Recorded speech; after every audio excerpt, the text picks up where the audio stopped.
Welcome to Influential Entrepreneurs, bringing you interviews with elite business leaders and experts, sharing tips and strategies for elevating your business to the next level. Here's your host, Mike Saunders. Well, hello and welcome to this episode of Influential Entrepreneurs. This is Mike Saunders, the Authority Positioning Coach. Today we have with us Chuck Bamford, who is the Managing Partner at Bamford Associates. Chuck, welcome to the program. Thanks, Mike. Glad to be here. Hey, so give us a little bit of your background and what is your what led you to form your firm? Because I always like to hear the backstory of, I had this success in business and then this kept popping up or this opportunity, and then it just really dialed into what you offer to your clients. So what led you to this, and then what is your area of expertise? Fantastic. Yeah. So I started off as a mainframe punch card COBOL programmer way back in the day. Yeah, I know. COBOL. I remember my dad way back in that day learning that language for computer, and nowadays one of my daughters is taking computer coding class, and it's now something totally different. They don't even know what COBOL is. No, and thank God, because it's probably they're doing real stuff now. Yeah. Which is great. I was in the industry for about 12 years. Most of that time I was in mergers and acquisitions, and doing a lot of dealing with executives and negotiations of acquisitions.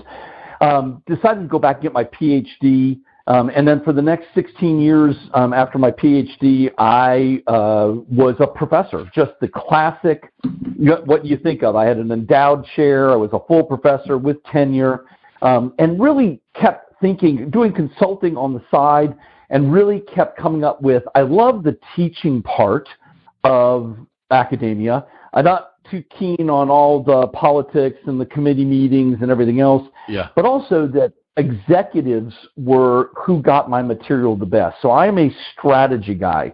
And so it's about strategy design and strategy implementation. And it was really the executives. So about 7 years ago, I decided that I was going to form my own organization, my own firm, and we're up to, we got 15 or so in the organization now, to do strategy design, strategy implementation work for companies. So my general take on it is twofold. One is it's very frustrating to talk to companies or talk to students and find out that they're still doing stupid stuff like SWOT that was discredited 25, 30 years ago. Instead of what real strategy was, number one. And then the second thing is I really wanted to have an impact. I wanted to get this stuff out and impact as many businesses as I could. We have had just a fantastic run. I mean, I'm just thrilled with the organizations we get to work with. To me, strategy is industry agnostic, right? So good strategy is good strategy. I don't care if it's nonprofit. I don't care if it's manufacturing, services. Doesn't make any difference. So I love your intro. That's hilarious, and it's kind of like the 4 Ps in marketing. I teach marketing for a few schools, and it's like, how many more times can we hear about the 4 Ps? It needs to be something different, and everybody else is making their 5 Ps, the 4 Cs. So I totally get that.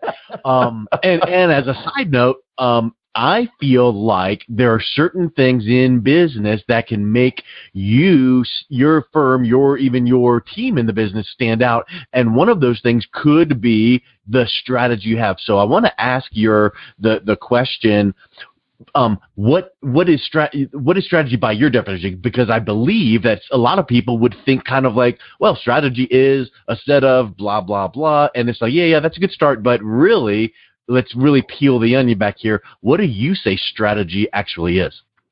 Yeah, so I think people overcomplicate it. Mm-hmm. So strategy is certainly a process. It is not necessarily a result. But strategy comes down to just 2 things, Mike. And you probably already know this, so I'm just sharing. But it comes down to just 2 things. So half of strategy is just doing the orthodox table stakes expectations that customers have of the business well. So if you walk into a bank, you expect certain things. If you walk into a restaurant, you expect certain things just because they're a restaurant. So No one goes to a restaurant because of the cash register system they use. No one goes to the bank because of the deposit slips they use. But you expect all those things to be there.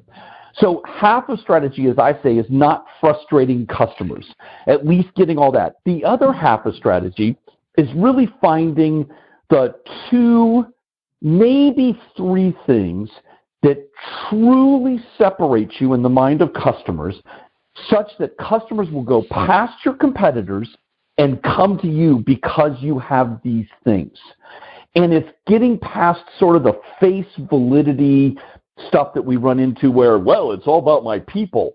Right, of course it's about your people, because God knows your competitors don't have people, right? Yeah. And it's like, oh, well, wait a minute. Or it's about customer service. Right, because every company says, man, I really hope I really frustrate customers. And we've been in business for 10 years. Yeah, and your competitors just started yesterday. Yeah. Yeah, exactly. So to me, it's just 2 things. It's really half the strategy. I call that competitive advantage. How does then that piece of strategy compare to competitive advantage? Because that really is, when I ask the question, what is your competitive advantage as a company? And they give some of those kind of funny things like, well, our people and whatever. It's like, yeah, but your competitors say the same thing. How does that aspect of strategy, as you define it, compare to the concept of competitive advantage? Or are they really similar? It's the exact same thing. Yes. So that other half is right. It's just different terminology, but the 2 or 3 things that constitute your real competitive advantages. Yes. Yeah, something like, for instance, literally 2 nights ago, I was teaching a workshop to a group of people at a small business development center here in Colorado, and we're teaching on this concept. And I said, all right, let's just go around the room and what is your competitive advantage? And many people, were saying, all these just plain Jane. I'm like, nope. Let's dive in here. And one of these companies was a fitness company that does these group classes, but one of their partners / strategic alliances that worked with them has a master's degree in like human performance, like mindset and mental skills. And I'm like, hold up. Now that's what you need to be talking about, because anybody can give a coupon incentive for come get this fitness class. But when you can tie in your fitness with mental fitness and the holistic, so I think you're exactly right here with this. The strategy is, everybody thinks it's this, but let's go a little bit deeper. Here's a question. It's kind of like, have you ever heard of that saying that knowledge is power, but not really knowledge is power? It's power comes in when you implement it. So I have heard it said that you need to have strategy first and then your tactics to implement the strategy. And then that does nothing until you execute on that. So who cares if you have a good strategy? What are you going to do with it? So where do you go with that when you work with clients? Right, and boy, you hit that right. It's funny. I teach. I still teach adjunct at University of Notre Dame and also at Duke University, which is just down the road from me here. And we run into this all the time. It's like they want to talk about, let's just design it. I'm like, no, nothing matters until it gets implemented. So a couple of things on implementation is a wide-ranging, difficult kind of stuff, right? It involves every aspect, the structure of the organization, how we're going to pay people, what activities we really want people to do. But ultimately, it's got to come down to 2 things. One is you've got to put in a plan for implementing the strategy such that we get everyone in the organization going in relatively the same direction. Because absent that, what employees are is, with all apologies to everybody out there, what they are kitty cats. And all of a sudden, you let them loose in a room, and it's like, meow, meow, meow, and they're off doing their own thing, what they think is right. Yeah. So what I want as a strategy is, all right, we think this is a real competitive advantage, right? So all of management comes down to a hypothesis. We all have hypotheses all the time, right? I believe that if my employees do this, this, and this, that back here we'll see EBITDA go up, we'll see sales go up, we'll see whatever that it is that you want back here. So what do I want my employees to do? So it's got to be translated into activities that you want the employees to do, and then it's got to be translated into some kind of a methodology, some kind of an approach, which most of us use a strategy map nowadays, to implement this. And you're right. I love the way you said this too, Mike. It's actually the elements that is converting the big stuff down into elements, tactics, if you will, and activity metrics that are specific to employees so they get it and they get what it is we're trying to drive.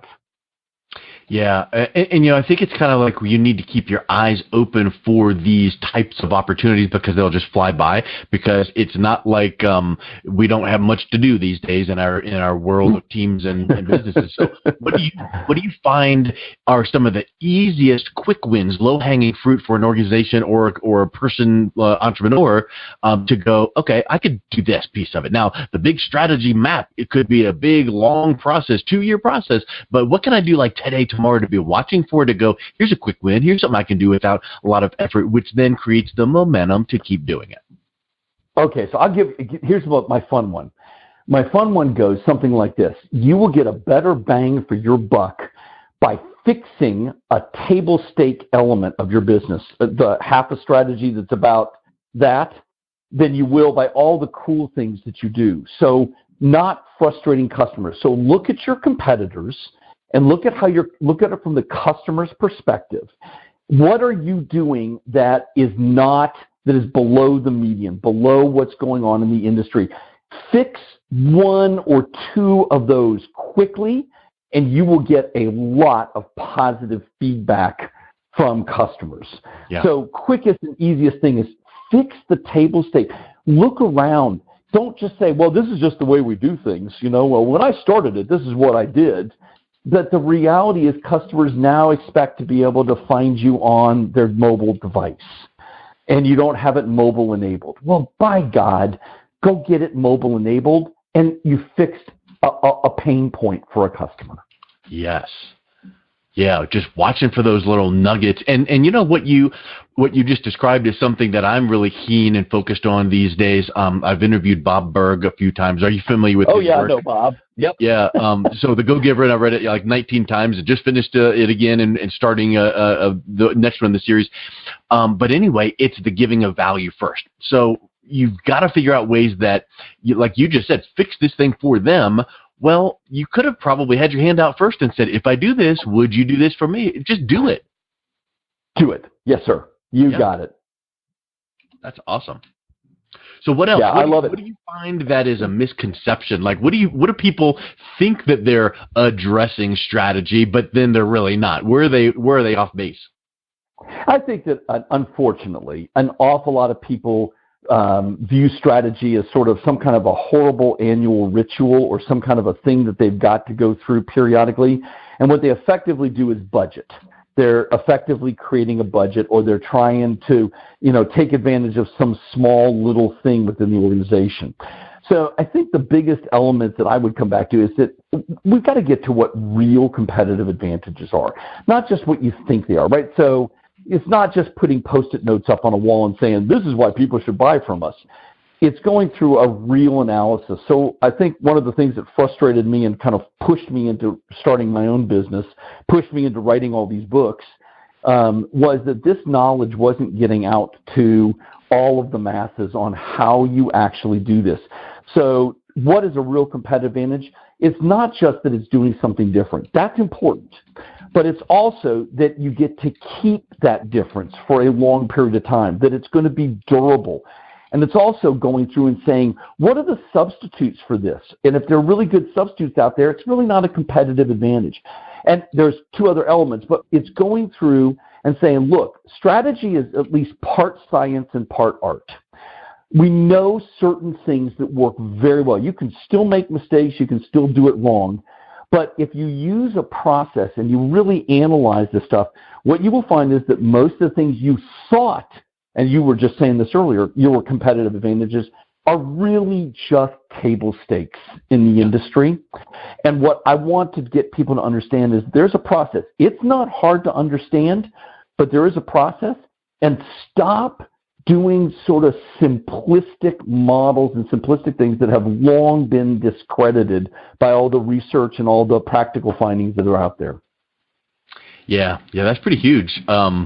it's almost like how can you make yourself more aware of what you're doing and take just a quick 3-second pause to make sure that it's not just doing the same old routine, bland, cookie cutter, but could you do something just a touch differently? Because many times, and this is a whole other conversation, which would be, an hour and a half long, on innovation, right? Innovation doesn't have to be brand new. Innovation can just be one little tweak on something you're already doing, and all of a sudden it feels and looks and acts so much differently. Yeah, in fact, it's funny. One of my books is a textbook on entrepreneurship. But one of the things in the innovation area that you just said is people periodically claim that I'm anti-innovation, which I find interesting. And I'm like, no, I'm not anti-innovation, guys. I'm anti not making money. Yeah. And so innovation that leads to something that I can hold on to, that I can really get value for, right? Either I can charge more for it, or customers will go past my competitors and come to me with it. That's innovation, right? That's something we can really use. Yeah, that's huge. Hey, so let's wrap up with this question, which is, you talked about the 5-factor test. How can a organization really dial in their competitive advantage using this test? Yeah, and so I started doing it earlier, so let's just do it very specifically here because I started bumbling into it. So there are 5 elements, and this goes way back. So this goes back to Werner Feld. But it's become the predominant methodology for determining competitive advantages. There's some recent articles that show the majority of the Fortune 500 are using this approach. So let's all use this. But anyway, it says that if you've got something you think is really a competitive advantage, you think it separates you. Let's ask the questions. Number 1, is it rare relative to our competitive set? That is it relatively unique? And by the way, Mike, the rule of thumb we use that if one other company is doing it just as good as we are, it's still pretty rare, right? So second thing, is it durable, right? How long can we hold on to this thing because it would be expensive for our competitors to match us, or take them too long? Third thing is, what are the substitutes for this particular thing, and are they good or bad substitutes? Fourth thing is it easily tradable? That is, could I just buy it in the open market, in which case it's not really a competitive advantage, right? And then the 5th one is, how do I get value for it? And we've studied value up one side, back down the other. Value can happen from 3 ways. Number 1, I can charge more, which, by the way, Mike, is my personal favorite.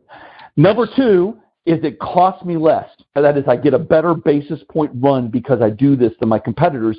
And the third is, this thing gets customers to go past my competitors and come to me because of this unique thing that I have.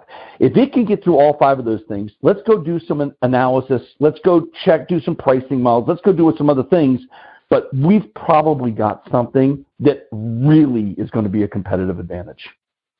Yeah, that's huge. And I even would layer in a few things within that with some sub bullet points, which is, and we don't need to get into this, but just as a nice little closing thought, anybody can say anything and put anything down on, digital paper per se, and Photoshop something or another, or create some, a thing. But how can we create and engender trust? Because like Bob Berg teaches in his book, Go Giver, all things being equal, people like to do business with those that they know, like, and trust. So there's many myriad ways that you can do that. But one way that I teach my clients is be seen as that authority and expert. Don't just say, yeah, I do this. You better do it, number 1. But number 2, be seen as that thought leader and that industry expert in your small fishbowl, however big that fishbowl is. So as you're building out those 5 things and reaching out and creating that competitive advantage, you've got to have that external outside looking in so that people see that. And even for that matter, your bosses, maybe you're in an organization and the VPs or the owners need to be seeing what your team is doing, going, they got some good stuff happening. Could not agree more. And in fact, in this book that just got released, the Strategy Mindset 2.0, not only do I go through all that, but I also do exactly what you just said, talk about values and principles, and then how it has to be applied and has to be done consistently. So in complete agreement and alignment with you. Love it. Well, let's wrap up with this. How can people reach out to connect with you, learn more about your business, and pick up a copy of your brand new book? Well, very good. Well, thank you. The Strategy Mindset 2.0 is available on Amazon, on ebook, paperback, and audiobook. And then they can reach out to me. I'm a consultant, as I tell people. So I make myself very easy to find. Yeah. So if you type my name, first 3 pages of Google are mine, but it's Bamford Associates. That's BAMFORD Associates.com. Excellent. Well, Chuck, thank you so much for coming on. It was really fun talking to you, and I'll make sure to get that website address in the show notes so people can pick up a copy of your book as well. Mike, can't tell you how much I appreciate it. Thanks very much for the opportunity. You've been listening to Influential Entrepreneurs with Mike Saunders. To learn more about the resources mentioned on today's show or listen to past episodes, visit www.influentialentrepreneurssradio.com.